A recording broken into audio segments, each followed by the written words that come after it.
Assalamualaikum warahmatullahi wabarakatuh. Waalaikumsalam. Bismillahirrahmanirrahim. Alhamdulillahirabbil alamin. Wassalatu wassalamu ala asyrafil anbiya'i wal mursalin sayyidina Muhammadin wa ala alihi wa sahbihi ajmain. Subhanaka la ilma lana illa ma 'allamtana innaka antal alimul hakim. Rabbi shrah li sadri wa yassir li amri wahlul 'uqdatam min lisani yafqahu qawli. Amin amin ya rabbal alamin. Alhamdulillah, nikmat dari Allah Subhanahu wa taala. Di malam ini kita dipertemukan oleh Allah Subhanahu wa taala dalam majlis yang penuh barakah. Semoga apa yang kita lakukan semuanya diterima oleh Allah Subhanahu wa taala. Semoga ilmu yang kita bahas menjadi ilmu yang barakah, ilmu yang bermanfaat, yang bisa merubah keadaan kita menjadi orang yang lebih baik. Amin amin ya rabbal alamin. Salawat dengan salam selalu tercurah limpahkan kepada junjungan kita baginda agung Nabi besar Muhammad sallallahu alaihi wasallam. Lalu apa yang sama kita muliakan para hadaib, para alim, para ulama, para kiai, para ustadz, para tokoh masyarakat. Wabil khusus kepada keluarga besar Haji Holik yang semuanya kami hormati dan kami takzimi, saudara-saudara beliau, kerabat beliau. Kita doakan semoga semuanya diberikan panjang umur Allah Ta'ala, diparingi sehat, walafiat, zahiran, batinan, amin ya rabbal alamin. Dan kepada seluruh jamaah hadirin dan hadirat muslimin muslimat, para pecinta baginda agung Nabi besar Muhammad sallallahu alaihi wasallam. Hadirin rahimakumullah, malam ini kita akan belajar dosa yang ke-34. Bismillahirrahmanirrahim. Al-kabiratu rabi'a wa thalathun ad-dayyus al-muhtasan ala ahlih wal gawat sa'i baina isnaini fil fasad. Qala Allah ta'ala az-zani la yankihu ila zaniyatan aw musyrikatan wa zaniyatu la yankihuha ila zanin aw musyrikun wa hurima dhalika 'ala al-mu'minin. Wa an Abdullah bin Umar radhiyallahu anhuma 'an Nabi sallallahu alaihi wasallam qala salasatun la yadkhuluna al-jannah al-aqli walidayhi wad-dayyus wa rajlatun nisa'. Rawan Nasa'i anna Rasulullah sallallahu alaihi wasallam qala salasatun qad haramallahu alaihimul jannah mutminul khamar wal aqli walidayhi wad-dayyus alladhi yukirul khabas fil ahlihi, yani yastasan ala ahlihi, na'udzu billahi min dzalik. Wa qala musannif rahimallahu ta'ala faman kana yadhunnu bi ahlihi fakisa wa yataghafal limahabbatihi fiha aw li'anna laha alayhi dinan wa huwa ajiz aw sadaqan sakilan aw lahu atsal sighar fatarfa'u ila al-ghadi wa tadru fardahu fahuwa duna man ya'rudu anhu wa la khair fi man la ghirata lah wa nasallallahu al-afiyah min kulli bala' wa mihna innahu jawadun karim ila akhir ma qala radhiyallahu anhu wa ardah. Dosa yang kita bahas malam ini yaitu adalah ad-dayyus, yaitu seorang kepala rumah tangga atau seorang ayah atau seorang suami yang dia memperbagus daripada keluarganya untuk dinikmati kepada orang yang lainnya. Karena ketika kita menikah dan saat Allah Ta'ala titipkan kita seorang wanita, itu hakikatnya adalah amanat yang harus kita pertanggungjawabkan di hadapan Allah Subhanahu wa taala. Dalam satu riwayat Nabi Muhammad sallallahu alaihi wasallam beliau mengatakan kullukum ra'in wa kullukum mas'ulun an kulli ra'iyatihi. Rasul mengatakan setiap kalian itu adalah pemimpin dan setiap pemimpin harus bertanggung jawab dengan yang dipimpin. Dalam riwayat yang lain Nabi Muhammad sallallahu alaihi wasallam ketika beliau menjelaskan firman Allah Subhanahu wa taala, apa kata Allah Ta'ala? Inna aradna al-amanata ala samawati wal ard fa abaina an yahmilnaha wa hammalaha al-insan innahu kana zaluman jahula. Kata Allah Subhanahu wa taala, sesungguhnya kami titipkan, kami tawarkan amanat ini ala samawati wal ardh. Amanat ini telah ditawarkan Allah kepada langit dan bumi. Amanat apa Habib? Amanat agama. Amanat menjaga keluarga, amanat menjaga anggota tubuh, amanat menjaga semua nikmat yang telah Allah titipkan kepada kita yang suatu saat nanti akan diambil oleh Allah Ta'ala. Ternyata fa'abaina an yahmilnaha. Ternyata langit dan juga gunung menolak untuk menerima amanat yang Allah tawarkan kepada mereka. Lalu siapa yang menerima amanat itu? Wahamalahal insan. Ternyata bangsa manusia nyanggupi menerima amanat tersebut. Lalu Allah mengatakan apa? Innahu kana zaluman jahula. Maka manusia yang tadi itu dia tidak bisa menjalankan amanatnya dengan baik. Innahu kana zalum. Mereka lah orang-orang yang zalim, jahula, dan mereka lah orang-orang yang bodoh, kata Allah Subhanahu wa taala. Guru kami Sayyidi Habib Umar bila menjelaskan, orang yang bisa menjalankan amanat tadi itu, maka dia akan lebih afdal daripada langit dan juga bumi. Kenapa, Bib? Karena langit sama bumi tidak mau dibawa sama orang. Berarti ketika orang itu bisa menjalankan amanat sesuai dengan porsinya, maka dia akan lebih afdal daripada langit dan juga bumi. Tolong sponsor nih. Iku perintahnya ACC, cuma ditolak kayak pengajian ini. Bawaan keluar kan? Bawaan keluar kan? Dibawa keluar kan? Tapi saat orang itu diberikan amanat, ternyata dia tidak menjalankan amanat sesuai dengan tugasnya, maka dia menjadi orang yang bodoh dan menjadi orang yang zalim.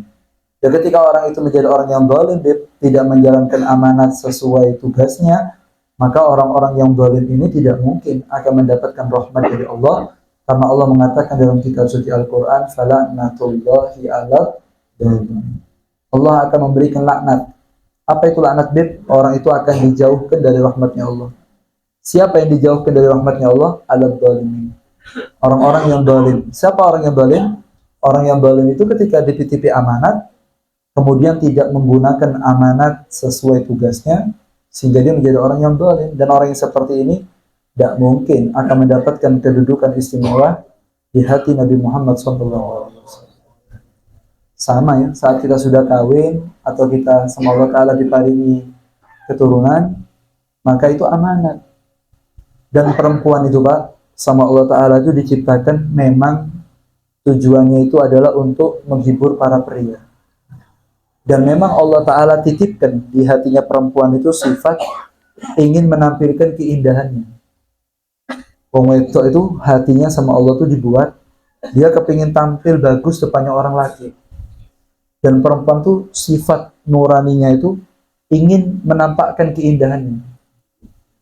Nah, disitulah tugas para pria menahan, supaya para wanita tadi itu tidak menampakkan keindahannya, sehingga betul-betul keindahan wanita tadi itu hanya dinikmati oleh orang yang halal.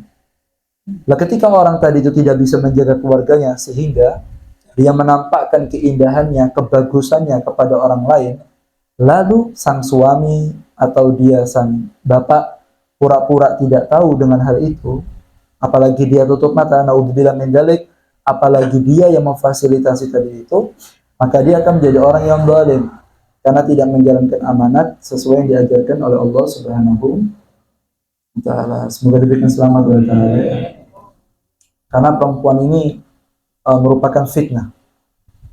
Orang laki itu kalau diuji uang itu tahan. Wong lanang itu diuji ambek setan itu, penampakan itu iso dikendalikan. Tapi kadang si mudun itu nyonya, kan? Wong wadon itu repot. Sulit. Sebenarnya Allah mengatakan inna kaidahunna adzim. Tapi waktu menceritakan setan itu dhaif. Godaan setan itu kepada kita lemah. Tapi ketika Allah cerita wanita, godaannya perempuan itu adzim, berat. Maka sulit orang mau lolos dari pengaruh wanita itu sulit. Bagaimana supaya lolos dari pengaruh wanita? Ya ini, para suami dan para bapak-bapak harus mengendalikan wanitanya, sehingga laki-laki yang lain itu diparingi aman oleh Allah SWT. Maka dalam satu riwayat Nabi Muhammad SAW beliau mengatakan bahwa wanita itu adalah habailu syaitan. Perempuan itu adalah talinya setan. Yang sengaja yursiluhunna, yang memang perempuan tadi itu diulur untuk memikat hatinya para pria. Dan berhasil, Pak. Nabi Adam tuh berhasil makan buah hudi gara-gara dirayu sama Siti Hawa. Dan berapa banyak para pria itu jatuh karena godaan wanita. Dan memang perempuan itu menjadi talinya setan untuk memikat hatinya umat Kanjeng Nabi Muhammad SAW. Nah, maka tugas kita sebagai pria ini dijaga. Amanat tadi itu dijaga, itu titipan. Jangan sampai kita biarkan begitu saja sehingga kita jadi orang yang dolim. Kalau jadi orang yang dolim gimana BP tadi itu? Kita dapat laknat daripada Allah Subhanahu wa Ta'ala. Maka harus dilindungi tadi itu. Perempuan itu harus dijaga karena itu habailu syaitan. Bahkan dalam satu riwayat yang lain Nabi Muhammad SAW itu setan itu berdiam diri ada di pinggul wanita. Kenapa BP? Karena kalau sudah laki-laki itu melihat pinggul seorang wanita, itu rata-rata mulai kepikiran. Itu sudah 50-90%. Minimal itu kelingan. Dan kebanyakan para pria itu langsung mengkeker bagian yang sensitif. Dan memang setan standby nih gue. Jadi umlananku, bro. Akhirnya uang sing hebatin nol lagi gitu. Dan memang itu cara setan untuk menarik hatinya kita. Maka dari itu kita diperintahkan sebagai seorang suami atau seorang ayah untuk menjaga wanita kita sehingga betul-betul tidak merugikan yang lain dan tidak merugikan wanita kita dan tidak merugikan diri kita sendiri dengan kita mentelantarkan amanat yang dititipkan oleh Allah Subhanahu wa Ta'ala. Sampai dalam riwayat Nabi Muhammad SAW beliau mengatakan salah satu layat hunul jannah. Riwayat daripada Abdullah bin Umar radhiyallahu anhu, Rasulullah bersabda, ada 3 orang yang tidak bakal masuk surga. Siapa yang pertama? Al-akli walidain. Yang pertama yaitu adalah anak yang kurang ajar kepada kedua orang tuanya. Anak yang lama sama orang tuanya. Jangan berharap masuk surganya Allah Ta'ala. Kenapa? Karena anak yang durhaka ini tidak mungkin dia bisa masuk surganya Allah. Dikatakan dalam suatu riwayat, waladul aq la yadkhulun nar kama waladul bar la yadkhulun nar.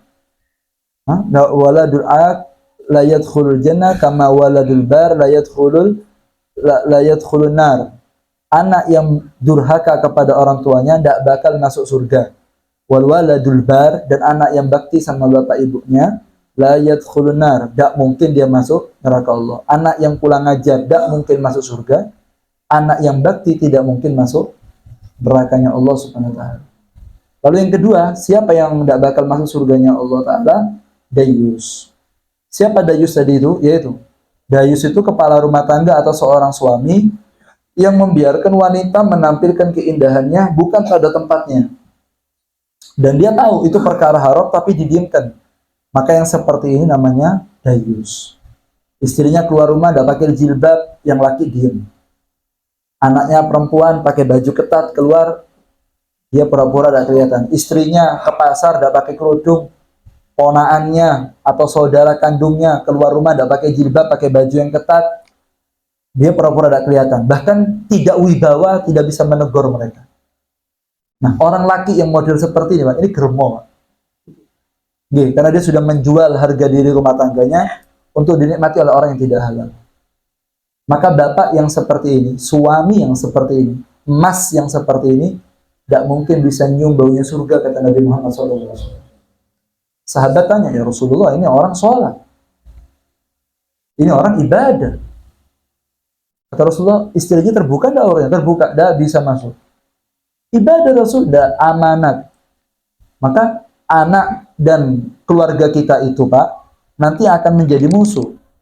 Sampai Allah Ta'ala mengatakan, aduun lakum. Istri kamu, anak kamu itu musuh kamu di akhirat. Maka berapa banyak bapak yang soleh, yang ahli pengajian, yang ke masjid, sholat Jumat ada di soft pertama, tapi gara-gara membiarkan keluarganya tadi itu, nanti keluarganya akan menuntut dia jadi musuh. Ya Allah, tidak bisa.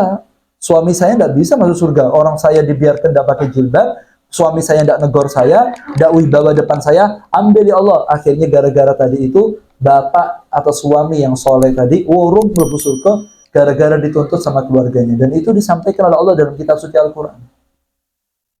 Jangankan anak istri kita, Pak, orang lain berbuat itu, berbuat maksiat, kita diam, yang kita ada hubungan kenal, atau pernah tahu, kita pura-pura tidak kelihatan, itu tanggung jawab di depan Allah. Apalagi anak sama istrinya. Dalam satu riwayat Nabi Muhammad SAW, beliau mengatakan ada satu orang yang OTW menuju surga. Ketika dia sudah hampir parak, ya, sudah mau masuk surga, ternyata ada satu orang megangin kakinya. Maka si orang soleh tadi matur sama orang yang megang kakinya dia, man anta? Falaisa baini wa bainaka ma'rifah fid dunya. Kamu sopo? Aku gak tahu kenal kau di dunia. Lepas, saya mau menuju surga. Kata orang yang megang kakinya tadi itu, lah, gak bisa. Kamu gak bisa terus masuk surga. Lah terus, apa kata orang yang tadi itu? Kunta tarani ala mungkarin falatanhani. Dulu kamu di dunia pernah lihat saya maksiat, kamu pura-pura tidak kelihatan. Kamu tidak negor saya. Akhirnya apa katanya Allah Ta'ala? Allah yang maha adil, akhirnya si orang soleh tadi dengan orang yang ahli maksiat, dua-duanya dimasukkan nerakanya Allah Subhanahu. Terus ulama mengatakan di sini, kalau yang maksiat itu orang yang kita kenal, konco, tapi tidak akrab, tapi kita kelihatan, kita diam, itu bahaya sama kita yang soleh di akhirat. Lalu gimana kalau itu anak kandung dengan istri yang kumpul satu rumah setiap hari? Maka suami yang seperti ini jauh dari rahmatnya Allah SWT, dan itu kekhawatiran yang ada di hati Nabi Muhammad SAW. Ya Allah, mungkin diparingi selamat berkah. Dan yang ketiga yang tidak bisa masuk surga, yaitu adalah seorang laki-laki yang menyerupai wanita atau bencong. Lanang tapi setelan wadon. Ini yang seperti ini mungkin dianggap lucu-lucuan, tapi fatal. Itu mal'un, terkutuk orang yang laki-laki pacak kayak perempuan, atau yang perempuan macak laki-laki. Yang seperti ini tidak bisa masuk surga. Orang yang pulang ajar sama orang tuanya, suami yang rela keindahan keluarganya dinikmati orang yang tidak halal. Yang ketiga, yaitu adalah seseorang yang macak laki-laki, macak wanita, wanita macak laki-laki, atau hang wadon tomboy, hang lanang bencong. Ini semuanya, ini kelompok ini tidak bakal bisa masuk surga sebelum dia bertobat, kata Nabi Muhammad SAW. Semoga diparingi selamat teman-teman. Miris Pak ya, dan itu kita lihat. Naudzubillah min dzalik. Kita lihat itu sekarang di Banyuwangi khususnya. Bapak-bapak tuh udah punya cemburu sama anaknya ketika anaknya megal-megal depannya orang yang tidak halal. Minta maaf Beb, ini demi menjaga kelestarian budaya dan macam-macam. Gini Pak, saya hidup sama sampean itu punya agama. Okay. Saya sama sampean itu punya agama. Dan kita punya Tuhan. Kita punya Nabi. Kita punya agama. Kita punya aturan. Kita punya Al-Quran. Kita punya hadis. Yang ngatur Allah Ta'ala. Aturan dari Allah Ta'ala itu pasti aturan yang paling baik. Ketika ada aturannya manusia, kok tidak cocok dengan aturannya Allah Ta'ala, oh jadi terus. Kenapa? Karena manusia itu ketika buat aturan, itu pakai hawa nafsu.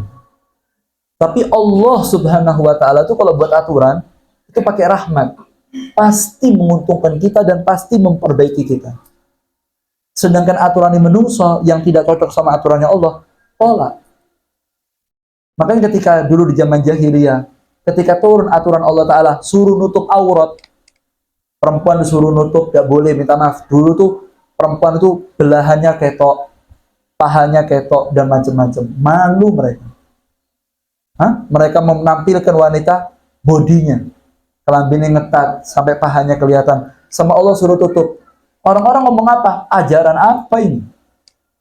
Ajaran apa ini? Kok uang wadon ditutup dan macam-macam? Semua aturan Islam ditolak sama orang-orang kafir Quraisy. Sampai Allah Ta'ala nurunkan ayat Al-Quran. Apa dalam kitab suci Allah Ta'ala mengatakan, A'antum a'lamu amillah, afa hukma jahiliyat yabghun. Muhammad, sampaikan itu sama orang-orang. Apa kata Allah Ta'ala? Afa hukma jahiliyat yabghun. Apa mereka kembali kepada hukum jahiliyah? Wis tak toto sing apik, balik maneh. A'antum a'lamu amillah. Kamu atau saya yang lebih tahu tentang hukum alam semesta ini, kata Allah Ta'ala. Kau ini kalau ngotot pakai aturan manusia, kamu apa saya yang tahu dengan aturan ini, kata Allah Ta'ala. Masih kembali kepada jalannya dulu. Kamu apa saya? Sampai di konon apa di Allah Ta'ala. Kamu apa saya yang lebih tahu dengan aturan Allah Subhanahu wa Ta'ala. Maka dari itu, aturan ini jangan dirubah. Ketika Allah menutupi wanita-wanita kita, menjaga auratnya dan seterusnya, yakini di balik itu pasti ada keselamatan. Kenapa? Karena aturan itu datang bukan dari manusia, tapi dari pencipta alam semesta ini, yaitu Allah Subhanahu wa Ta'ala. Wong lanang saiki kurang wibawa. Hah? Orang laki-laki ini sekarang kurang wibawa. Bapak takut negor anak sama istrinya. Akhirnya apa yang terjadi?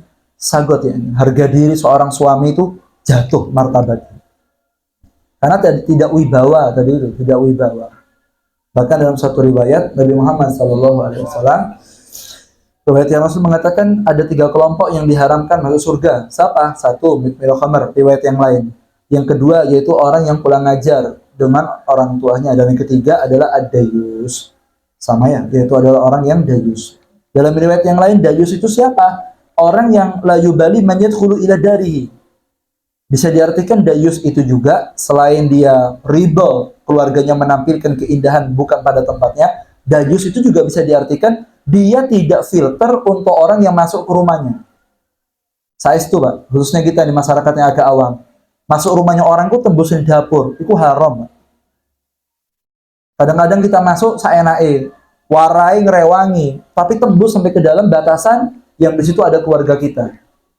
Masuk seenaknya lah. Suami yang halabu, yakni sakarepnya, siapa yang masuk ke rumahnya dia tanpa dia filter, sama, ini dayus. Dayus mengeluarkan istrinya ditampakkan orang keindahannya, atau dia mengizinkan orang masuk ke rumahnya tanpa difilter. Lah, yang 2 model ini kata Rasulullah, la yasum raihatal jannah, orang-orang laki yang seperti ini tidak bakal bisa nyium bau surganya Allah Subhanahu. Sekarang berkembang ada media sosial, istrinya tampil ada di TikTok. Saya itu, Pak, tidak pakai kerudung, joget-joget ya. Kita follow, Pak, istri kita nge-like, kita follow, anak perempuan kita foto tidak pakai kerudung, bareng dipajang ada di Instagram, bareng ada di mana? Ada di TikToknya, bareng ada di Twitternya, di status WA-nya. Kita bapaknya tahu, ibunya tahu, pura-pura tidak tahu. Tidak apa-apa, beb, tidak dosa. Oh, dosa. Jangan main-main sama hukum Allah Ta'ala. Lindungi, tutup aurat keluarganya antum. Itu amanat yang harus ditanggungjawabkan di depan Allah Subhanahu wa Ta'ala. Sampai Nabi Muhammad SAW beliau mengatakan, tahukah kamu siapa orang yang celaka? Sahabat mengatakan, tidak tahu ya Rasulullah. Orang yang celaka itu adalah orang yang mati tapi kejelekannya tidak mati. Siapa orang yang mati kejelekannya tidak mati? Ya tadi itu, bapaknya mati, keluarganya di rumah tidak pakai jilbab, anaknya ngalor ngidul, budal megawe, budal sekolah, tidak pakai penutup aurat, bajunya ketat, harum badannya, dicium sama laki-laki yang tidak halal, bapaknya dikubur, Pak, nanggung dosanya keluarganya, kata Nabi Muhammad SAW. Ya Allah, begitu paling selamat Allah Ta'ala ya. Itu. Terus gini, nanti adzan sendiri ya. Maka dari itu jamaah pengajian rahimakumullah, hal yang seperti ini harus hati-hati, Pak. Hati-hati. Jangankan maca ayu, Pak. Parfum saja, parfum yang terlalu wangi, yang dicium sama orang laki-laki yang tidak halal, itu sampai bisa membuat syahwat. Itu bapaknya anak tadi itu termasuk dia menampilkan keindahan keluarganya. Itu bapaknya atau suaminya, itu nyium baunya anaknya yang wangi gak ditegur, sampai anaknya keluar, lalu aromanya dicium sama orang yang tidak halal di luar sana. Apa kata Rasulullah? Si anak kena dosa zina, tidak berzina, kena dosanya zina, alaiha wa ala abiha. Anaknya kena dosa zina, dan bapak yang merestui anaknya pakai parfum, suami yang merestui istrinya wangi tadi itu keluar dicium orang, juga kena dosanya zina, kata Nabi Muhammad SAW. Mana ada hati ya. Terus wong wedok itu berarti tidak boleh wangi, Beb. Yang bilang tidak boleh wangi siapa? Berarti mambu, katanya siapa? Apa harus? Kan biasa saja, yang penting baunya tidak nyegrak, cukup. Kalau di kamar pakai parfum yang anter-anter. Kan gitu, Pak. Jadi suamiku etikaf nih kamar betah kan gitu. Ojo ning jopo masyaallah. Parfume ku luar biasa. Ning omah mbok elek, rambutnya ketumone gitu. Aduh lesu. Kadang jeroan iku gak gentit rong dino iku. Ikut tok kemeringet yo ikut tok sedikit. Berarti hang lanang yang ambune apa kelendhi. Hang lanang yang pati betah. Abu karena yang lanang tidak mendete. Nah itu, saya tinggal ngopi ini. Ini wong wadon kudu rumah ya, wong wadon. Para wanita harus mendengarkan suara ini. Jadi aja disalahno wong lanang yang teras rokokan atau kayak wong gendeng itu jadi salah. Kira sih ngambune biasa gitu. Ngambune biasa tuh. Iya kalau bagus, saiki body rodok lebar gitu dia. Ambune enak maneh. Apple, kadang-kadang pria tidak, yang pria minta wangi, tapi gak ditukar parfum, ya padha biaya. Bondo no. So istri saya ndak wangi beb, tuh kok parfum sing wangi sing rega 500, kene nyemprot, ces, sak wengi sampai ndak satu ngene-ngene kok. Nek ces ambune, ces kepikiran mbak 500 ya. Larang gitu. Ojo kakeknya, ojo kakek 500. Ikut nyicil meneh. Ojo banter-banter. Begitu Pak. Jadi wanita itu boleh menampilkan keindahannya depan yang halal. Apa perlunya gitu? Apalagi mengatasnamakan yang lain-lain, kemerdekaan, paran, terus wang wadon ditampilkan di luar. Lah perlunya apa? Habib iki terlalu ketat. Bukan saya nih sopo Pak, saya ini wong ketatan. Kita Pak, brene ora diwaca dhewe. Waca ta Al-Qur'an. Terus sampai ngomong, Allah kita terlalu ketat, kafir. Langsung detik itu kafir sampai. Ini bukan saya yang buat hukum. Allah, Tuhannya sampean. Allah apa sampean ribut sama bupati, sama camat, mari ngambek sapa? Kepala desa, Pak RT, Pak RW, karep-karepe. Allah Rasulullah nomor 1. Enggak pakai yang lain. Besok lusa sampean mati, enggak minta syafaatnya bupati, Pak. Wah ini atas nama beb atasan, beb harus kita ulul amr harus kita taati. Ati Allah wa atiur rasul wa ulul amr minkum. Pocon ayate. Yang ada kalimat ati itu 2, ati Allah, ati rasul. Taat Allah, taat Kanjeng Nabi. Ulul amr dona ati uni. Pemerintah tidak ada ati unya. Tapi kan waunya atof beb. Naam, ayo main nahu. Waunya atof, tapi ati unya ulul amr itu harus sesuai dengan ati Allah sama ati rasul. Baru ati ulul amrnya itu berlaku. Kalau ulul amrnya tidak cocok, Pak, pemerintahan ini tidak cocok ambil ati Allah wa ati Rasul, aja di melo. La ta'ata li makhluqin fi maksiati khaliq. Tidak ada taat sama makhluk untuk perkara maksiat. Tidak ada. Soalnya ini atas nama perusahaan, nama pekerjaan, setiap Jumat istri-istri kita atau semua staf harus olahraga pagi di depan kantor demi menjaga kebugaran. Istri jenengan gini-gini. Nimburu nih konconi. Kira-kira Pak, manusia normal. Nemburu ini ono wong lanang terus marengono senam bareng. Kira-kira itu sing didelok-paran. Ayo Pak, padha wong lanang nih, Pak. Padha wong lanang iki. Sampeyan ning omah ngopeni anak bojo sampeyan ngene-ngene. Nemburu ini masa kira fokus sampai ngalor gitu. Yang dilihat istrinya antum. Antum kelihatan parkir delengi bojone. Ndak ada cemburu. Apa ini? Begangnya dipecat, suka-sukanya rezeki dari sisi yang lain. Ya kurang kerjaan, Pak, kurang kerjaan. Kayak saiki sari paku tak pajang mikini tak kon joget. Didelok sampean kabeh. Mari ngono aku keplak-keplok, edan saya edan. Bojoku tak ambil ketat, tak nggawe parfum sing wangi nek kene, terus tak kon muter-muter dideloki sampean kabeh. Terus saya keplok-keplok tak syuting, saya memviralkan. Gendeng, Pak, enggak punya akal saya, enggak ada cemburunya. Terus saya ngomong, ini anu Beb, atas nama Beb kok disuruh joget istrinya? Ya iki anu iki, melestarikan kebudayaan, ya begini caranya merdeka geciki. Ya edan. Akhirnya akalnya manusia yang dicuci sampai pada tingkatan ajarannya Kanjeng Nabi itu kita suudzon tidak tepat, sampai kita husnudzon sama ajarannya syaitan yang jelas menentang ajaran dari Nabi Muhammad SAW. Itu diparingi selamat ya. Sehingga kenapa Beb, oleh Kanjeng Nabi kok dilarang wanita menampilkan keindahan? Karena tadi ya, karena perempuan itu punya sifat ingin menampilkan keindahannya. Para pria menahan. Hanya boleh menampilkan keindahan depan suaminya. Ya, depan suaminya boleh. depan keluarganya monggo. Tapi kalau di luar ojo. Biarkan menampilkan keindahan depan kita saja. Wangi depan kita, bagus depan kita. Pakai baju ketat biar depan kita. Suami dan juga orang tuanya. Gak apa. Tapi kalau di luar sana jangan. Pakai baju yang bagus, yang gelombang, yang tidak dinikmati sama orang yang tidak halal. Semoga diparingi selamat berkah ya. Kalau sudah seperti itu, Beb, kenapa oleh Kanjeng Nabi kok disuruh jaga wanita? Iya, Pak. Karena kalau sudah wanita tidak menjaga dan suami dan bapak-bapak tidak menjaga keluarganya tadi itu, maka wanita tadi itu akan menyebabkan hawa nafsu di antara umat Kanjeng Nabi. Kalau sudah umat Kanjeng Nabi ini kena hawa nafsunya perempuan yang tidak jaga diri tadi itu, sampai para pria yang terfitnah sampai melakukan perbuatan zina, selesai sudah. Kalau sudah zina, tamat sudah. Maksudnya tamat, Beb. Dia saat turunannya sampai hari kiamat zina semuanya. Jadi targetnya setan itu satu. Ya apa cara wong itu zina? Gimana caranya orang bisa zina?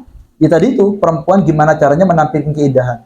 Ya apa caranya wong wadon bisa enteng menampilkan keindahan? Ya dicuci. Umat Kanjeng Nabi otaknya dicuci bahwa ini adalah kemajuan, ini adalah hal yang biasa. Sehingga muntasir zina. Betul, Kanjeng Nabi Muhammad SAW beliau mengatakan nanti di akhir zaman wanita akan menampilkan keindahannya, mereka menutup auratnya, mereka kasiat tapi ariat, mereka nutup aurat tapi mereka bangkang depannya laki-laki yang tidak halal. Nutup, Pak, minta maaf, bajunya ada, pakai kerudung, Pak, tapi diangkat sampai di leher, minta maaf, buat dadanya kelihatan, pahanya ngangkat kelihatan, pinggulnya kelihatan, bagian tangannya, lengannya kelihatan, posturnya jelas seakan-akan tidak pakai baju. Rasulullah sudah bilang 14 abad yang lalu, nanti akan model tren kelambi model gitiku dan akan dibeli sama Kanjeng Nabi.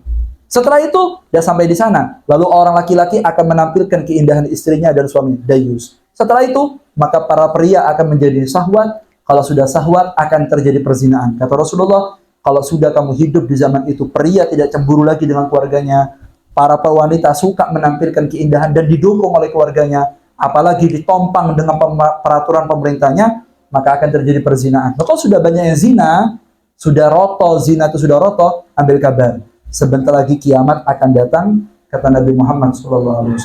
Kalau sudah terjadi, Beb, mari wes, nanti dianya zina, anaknya pasti zina. Nanti cucunya pasti zina. Uyutnya pasti zina. Terus, cicit, terus sampai ke bawah, zina semuanya. Dan nanti kalau sudah anak kita, na'udzubillah min dzalik, tidak kita jaga dia zina sama orang yang kita tidak tahu, bapaknya di rumah, turu ambek mae, anaknya sudah dikeloni orang. Naudzubillah min dzalik, nanti si anak itu kawin bakal dapat laki-laki yang pernah zina. Nanti punya keturunan ya juga sama. Makanya Allah Taala mengatakan dalam kitab suci Al-Qur'an, "Az-zani la yankihu illa zaniya." Orang laki-laki yang berzina tidak mungkin kawin kecuali sama perempuan yang pernah zina. Saya pernah zina, Beb, istri saya enggak, sampai enggak tahu. Allah Maha menutupi.